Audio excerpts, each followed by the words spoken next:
Добро утро и добро ни дојдовте во уште едно издание на Квадрат. И денес сме подготвени за уште една уредувачка прошетка низ едни елегантно и со стил уредени простори. А воедно сме подготвени да ве посоветуваме за тоа како такви да ги направите и вашите домови. Останете тука, во продолжение ви откривам што ќе гледаме во денешниот Квадрат.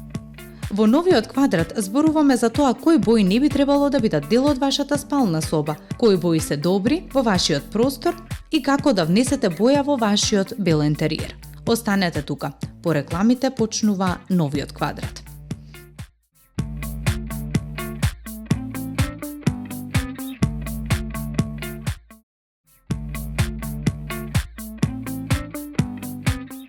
Една од главните теми на кои размислуваме кога започнуваме со уредување и декорација на нашиот личен простор се боите. Да, навистина е важна тема, бидејќи тие го одредуваат и нашето расположение и атмосферата која ќе завладее во целиот простор. Токму затоа со оваа тема го започнуваме овој наш денешен Квадрат. Уживајте во нашто следува. Оптичките илузии почиваат на играта на бои. Големината, светлината, формата и перспективата на наблюдувачот. Тоа е она што предизвикува слика поразлична од реалната и што ни помага тоа да го свртиме во своја полза и покрај тоа што најчесто се користени како забава и вежба на мозокот. Дизајнерите ја научија оваа моќна лекција и веќе на големо ја користат при уредувањето на просторот, а искуствата докажуваат дека е корисна во решавањето на одредени недостатоци. Овде пред се ќе се сконцентрираме на боите, и тоа поконкретно на боите на ѕидовите, со цел создавање на ефект на поголемо, потопло, посветло или било која друга илузија.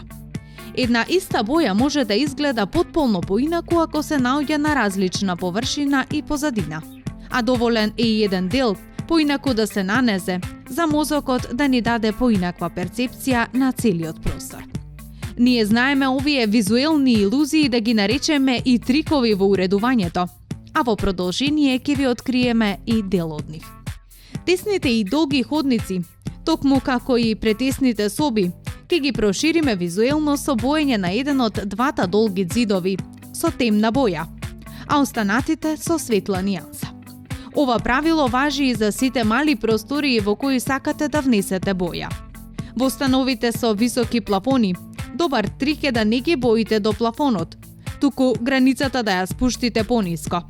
Ако просторот е висок 3 метри, обоени нека бидат 2 метри и 70 сантиметри. А кога станува збор за висина од 3,80 метри, боењето најдобро е да заврши до 3 метри и 30 сантиметри. На тој начин ќе внесете рамнотежа и оптички ќе го спуштите плафонот. Воспротивно, ако ставите боја до плафонот, просторијата ќе изгледа уште повисока. Сличен ефект ќе има овој трик и со ниските плафони, иако изгледа чудно и би рекле нелогично. Ако вашиот плафон е понизок од 2 метри и 40 сантиметри, ѕидовите обојте ги до висина од околу метро и половина или 1 метар и 70 сантиметри, односно малку над половина од вкупната висина на ѕидот. На тој начин ќе постигнете илузија на поголема висина, која може да се постигне и со вертикални линии. Спротивен ефект имаат хоризонталните линии, кои никако не би требало да бидат практика во ниските простории. Доколку живеете на поткровје, косите ѕидови никогаш не ги боите во темни или интензивни бои. На тој начин ризикувате да добиете на тежина, на видливост или премногу да доминираат во просторот. За да постигнете елегантен и смирувачки ефект, ограничете ја палетата на сродни бои со ист интензитет или употребете една боја во повеќе нијанси. Ако сепак сакате боја во просторот, нека биде тоа на вертикалните ѕидови. Различните зони во една просторија секогаш е добро да се одвојат. Така, например, со помош на бои добро е да направите поделба помеѓу трпезарискиот дел со остатокот од домот, или најчесто со собата за дневен престој или кујната. Во малите простории боите се посебно погодни за раздвојување на зоните со различни функции. Со различна контрастна боја, обојте го ѕидот на кој се потпира трпезариската маса или пак работната маса, или можеби подот, и ќе ја забележите разликата и ефектот на боите. Доколку комбинирате аналогни бои, создавате хармоничен колоризам, Кога пак правите комбинација на комплементарни бои со изразен контраст, создавате интензивна оптичка игра. Темните и интензивни бои можат да осветлат од сонце, затоа бидете внимателни при изборот и тој секогаш нека падне на квалитетен произведувач. Ако не сакате да го преплавите станот со бои, но не сакате ниту да се одречете од нив, во секоја соба создадете доминантен зид. Одредете доминантна боја и во неа обојте еден зид или пак дел од зидот. А во истата таа боја опремете го и ентериерот со детали, како што се декоративните перничиња, вазни, рамки за слики и слично. Се останато нека биде во изедначена тонска скала со друга боја. По можност тоа да биде неутрална. За доминантен зид одберете раскошна боја, затоа што тој ќе привлекува погледи, па нека ги привлекува на најдобар можен начин. Доколку планирате боење над зидовите во две бои, една над друга, правило е дека онаа која ќе ја одберете за долниот дел треба да биде потемна, а горната да биде посветла. Долната нијанса може да заземе површина до висина од 1 метар. Ако сепак се одлучите за колористична варијанта, две различни бои успешно ќе ги раздвоите со тенка лента во бела боја со ширина од околу 1 сантиметар. Целиот стан визуелно ќе го поврзете доколку без разлика за колку бои сте се одлучиле, една од нив ќе употребите како детаљ во сите простории. И запомнете, боите имаат огромна моќ. Искористете ја во ваша полза.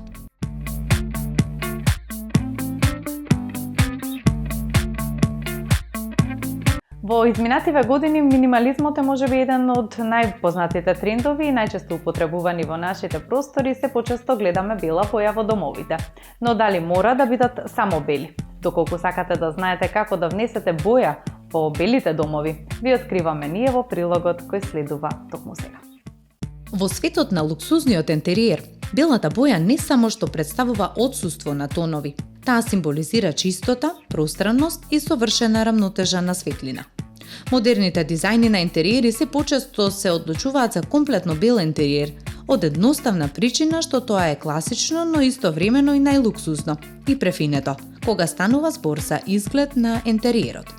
Сепак, дури и најпрефинетите бели простори понекогаш бараат освежување. Акценти на бои кои ќе донесат живот, длабочина и емоционална топлина во околината. Ви представуваме неколку елегантни и внимателни начини да ја трансформирате вашата бела дневна соба во простор на софистицирана удобност, без да ја нарушите нејзината минималистичка рамнотежа.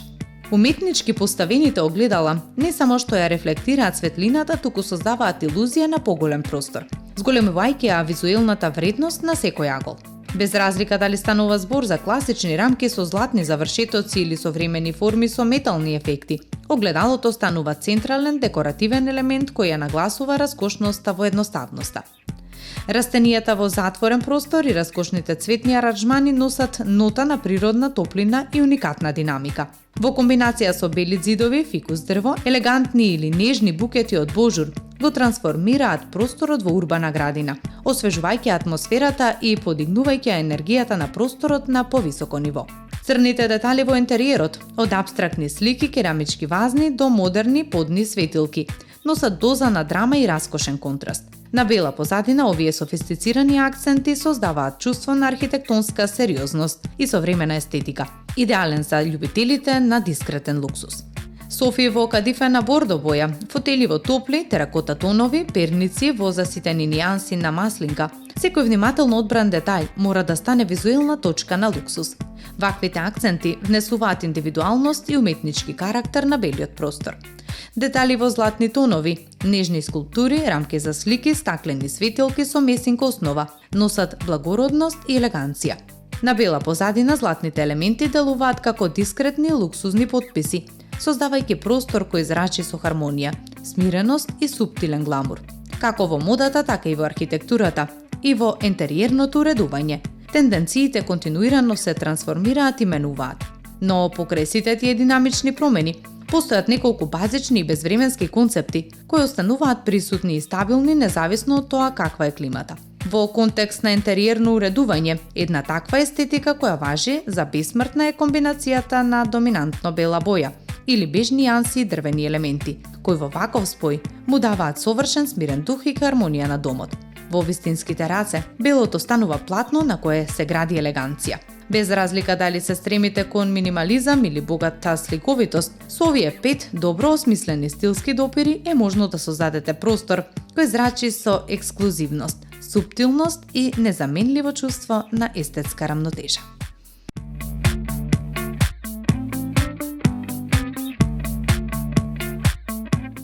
Боите најчесто се прашање на личен вкус. И се сложуваме дека во секој дом треба да постојат онакви бои кои ни влијаат нам лично добро на нашето расположение. Но сепак постојат и одредени правила кои ги откриваат дизајнерите на интериери. И тоа кои бои не би требало да се најдат во вашата спална соба, доколку сакате таа да остане вашата оаза за мир и релаксација. Кои се тие бои во продолжение? Спалната соба е ваше прибежиште, местото каде се релаксирате и регенерирате по напорниот ден. Затоа изборот на бои е исклучително важен. Одредени тонови можат негативно да влијаат на расположението, да предизвикаат немир или да создадат студена и непривлечна атмосфера. Иако личниот вкус игра важна улога, експертите за внатрешен дизајн советуваат да избегнувате одредени бои за да се создаде средина погодна за одмор и релаксација. Ова се боите кои дизајнерите на интериер ги сметаат за несоодветни за спалната соба и зашто е подобро да ги избегнувате. Виолетовата боја, особено во незините најсветли тонови, може да изгледа премногу стимулативно и динамично, што не е идеално за простор наменет за релаксација. Иако зрачи со луксус и елеганција, силната виолетова може да предизвика чувство на непријатност и напнатост. Подобро решение, доколку сакате виолетова, е да изберете пригушени и пастелни нијанси, како лаванда или слива, кои додаваат софистицираност без да го нарушат мирот. Жолтата е природно поврзана со дневната светлина и оптимизмот, но во спалната соба може да биде премногу стимулирачка. Покрај тоа, во простори со слабо природно осветлување, светло-жолтата може да предизвика чувство на непријатност и зголемена напнатост. Доколку сакате да внесете жолта боја во спалната, изберете пригушени тонови како сенф или нежни пастелни нијанси, кои ќе изгледаат потопли и помирни. Црвената боја символизира страст и енергија, но токму поради тоа може да се меша со релаксација и да предизвика немирен сон. Особено во големи количини, црвената боја може да го зголеми нивото на стрес и анксиозност. Наместо светло црвена, земете ги во предвид теракотните тонови или пригушено розово, кои ја задржуваат топлината, но се многу понежни за сетилата. Како црвената, така и портокаловата е интензивна и стимулирачка. Иако делува весело и топло, во контекст на спалната соба може да предизвика немир и да го отежне во споставувањето на мирна атмосфера. Ако сакате топли тонови, изберете боја на праска или тула, која е доволно пријатна, но не предизвикува преголема возбуда. Темните тонови, како црна и темно сива, создаваат драматична и софистицирана естетика, но во спалната соба може да предизвикаат чувство на тежина и затвореност. Ако се користи безгрижно, просторот може да изгледа клаустрофобичен и мрачен. Комбинирајте темни тонови со посветли нијанси од истата палета, како светло-сива или беж, за да постигнете рамнотежа и да избегнете чувство на вознемиреност. Клучот за совршен амбиент е дека спалната соба треба да биде оаза на мир и релаксација. Затоа се препорачуваат смирувачки бои како пастелно-сина, светло-сива, лаванда или беж тонови. Создаваат мирна средина и овозможуваат квалитетен одмор. Изберете бои кои промовираат хармонија и рамнотежа. Вашиот ум и тело ќе ви заблагодарат на тоа.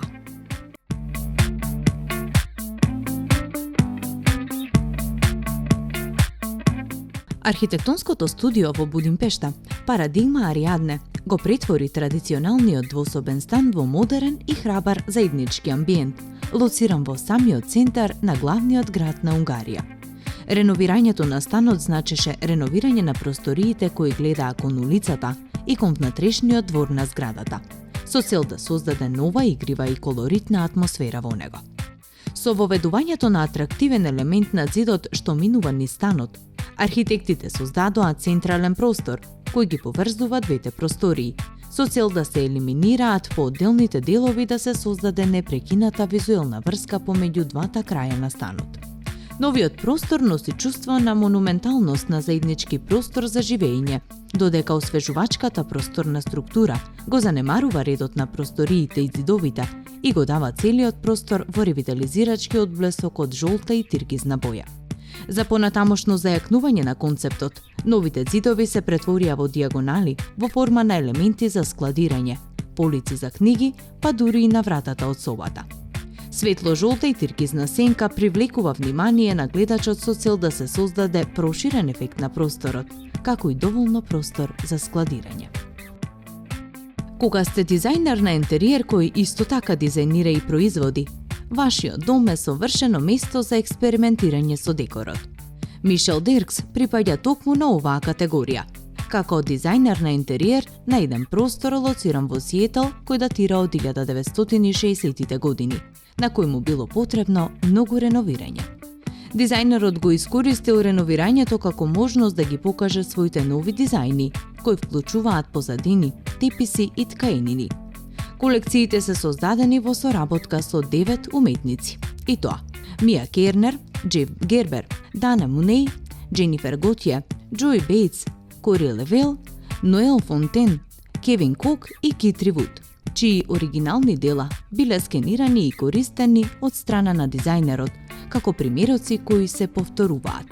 Целиот текстил што се користи во проектот е од новата колекција, освен зеленото кадифе на каучот. Исклучително храбрите ткаенини совршено функционираат меѓу себе и се вклопуваат заедно во просторот, дополнувајќи се според бојата, обемот и текстурата. Целиот дизајн се спротиставува на визуелно привлечените примероци со неутрални тонови за да се постигне завидна богата естетика.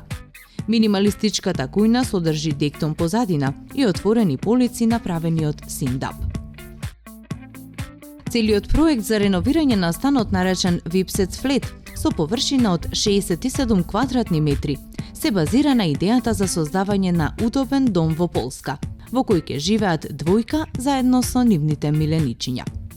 Архитектонското студио Грегори Слаер го дизајнираше станот со распоред на отворен простор, кој му возможува на собствениците да го конфигурираат мебелот што го сакаат, зависно од тоа кога и како им е потребен простор за функционирање.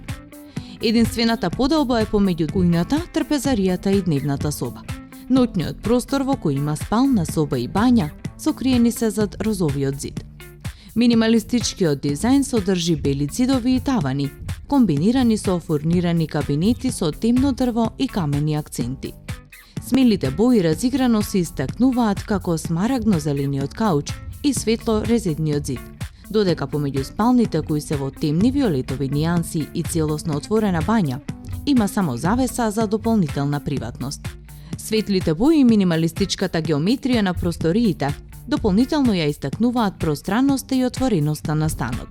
Употребата на две живописни бои и природни материјали како што се камен и дрво го осветлува интериерот и ги одделува неговите различни функционални делови. И во следниот инспиративен простор, архитектите имплементирале многу бои. Но овој пат, како што впрочем налагаат и трендовите, тие се од палетата на пастелните тонови. Сакав да создадам место каде што можете да го заборавите вашиот стресен работен ден и да имате можност да го напуштите градот во светло, нежно и донекаде апсурдно место. Со оваа реченица младиот руски архитект Дмитрий Ройтов го опишува неговиот дизајн на мал стан во Менхетан, во сенка на шеќерен розов и зелен мед, украсен со големи кактуси. Бев инспириран од мексиканската тема, природните бои на пејзажот, како и енергичноста на неговата традиционална архитектура, додава Дмитрий. Мебелот и ѕидовите се розеви, а и полиуретанските цевки се особено обоени. За да се спротистават на вертикалните линии, издолжената странична плоча е покриена со теракоплочки. Зелената боја од прозрачна сенка на големиот тепих до зелената боја на металот прави контраст и ги балансира со розовата боја на ѕидовите. Кактусите со своите уникатни неповторливи форми се појавуваат буквално во секој агол. Дмитрий бил ангажиран од млад пар кој работи во интернет бизнисот. Тие ја нагласиле нивната неконвенционална естетика и на тој начин му дале слобода да го обнови нивниот стан од 55 метри квадратни на највисокиот кат на зградата од 20-тите години од минатиот век. Станот е на двете страни обкружен со високи заоблени прозорци, редок пример за зградите во Њујорк, која Димитрий ја избра за главна геометриска тема на домот. Заоблени линии, заоблени форми се присутни во секој детал од декорацијата, почнувајќи од апсолутниот клучен играч, исклучително меки зелени софи во облик на елегантни колачиња и розовиот плакар. Мебелот ги има истите меки и скривени силуети. Софата е подпишана од Саша Лакиќ за La Roche-Bobois. Клупите во бакар и бетон се дело на Дмитрий Ројтов, а ламбите се дело на студиото Михаил Анастасијадес.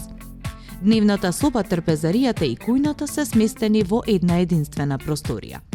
Во близина на кујната неколку цевки од полиуретан, тука обоени зелени, создаваат впечаток сличен на растенијата со силно визуелно влијание.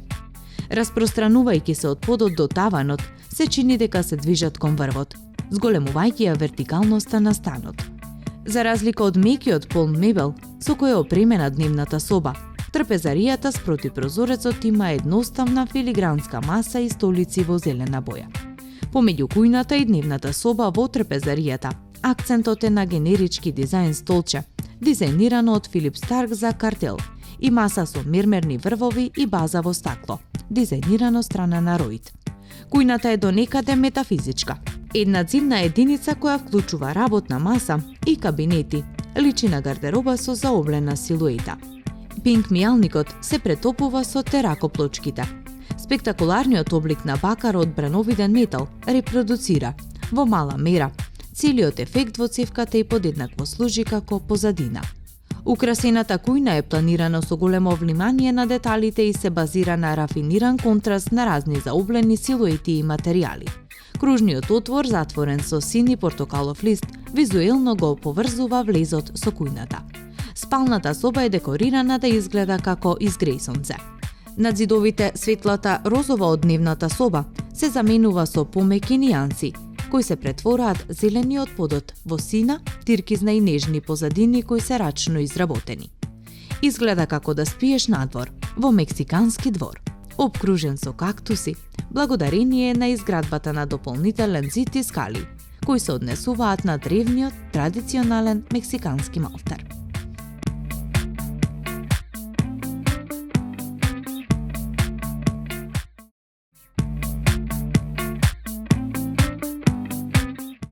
Овој шарен квадрат во кој главна тема ни беа боите завршува токму тука. Се надевам дека уживавте со нас и се надевам дека многу научивте. Се гледаме наредната недела во исто ова време, до тогаш уживете во остатокот од денот. Пријатно!